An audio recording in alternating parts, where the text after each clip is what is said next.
decision making.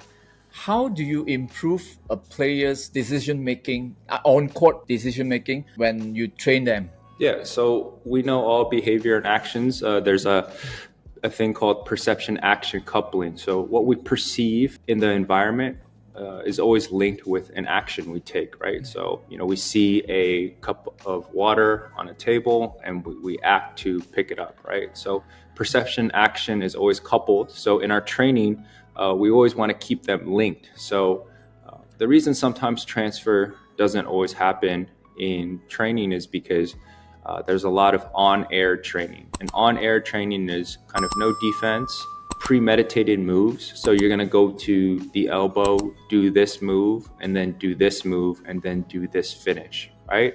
So we can equate that to maybe synchronized swimming or ballet, where the move is already memorized and we know exactly what we're going to do. But really, reality is that basketball is a much more dynamic sport with a lot more variables. You have 5-on-5, you have 10 people on the court, moving in all different types of different directions, right? So back to what I was saying about perception action coupling is that when we do our training, we have to have some representation of the game on the court, right? So we can do that a myriad of ways. We can do that through small-sided games. So small-sided games means, we take a slice of the game. So for instance, a side pick and roll situation, a play in transition where it's representative, not fully representative, partially representative of the game, then we're able to present the same information to our players that we're training that they may see in the game. That way they're able to start building a sensitivity towards the information that they need to process. So for instance, when a defender is guarding us, how do we know when we're open or not? Or how do we know if our move is effective or not, right? When we do a move, how does the defender respond? Does he go onto his heels? Is he lunging forward? Those are all very important pieces of information for us to process, to understand, I can go by him. I can do a step back. He's a little bit too far off of me. He can't block my shot. I can shoot that shot, right?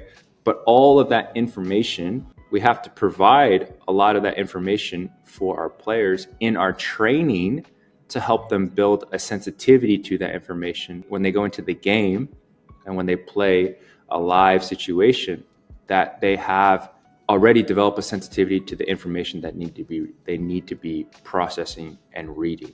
They know what to look for, and now it's become more instinctual. It's not memorized, they're reacting, right? So our practice needs to be designed in a way where those behaviors emerge, right? So we need practice design.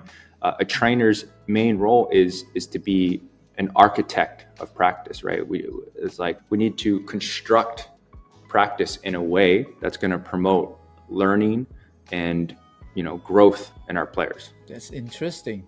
That's right, because the other day I watched a video of Steph Curry. He was talking about, like, if you hold on to the basketball for 1 second, it's like a grenade and stuff like that. You have to make decision like in a split second, like 0.5 second.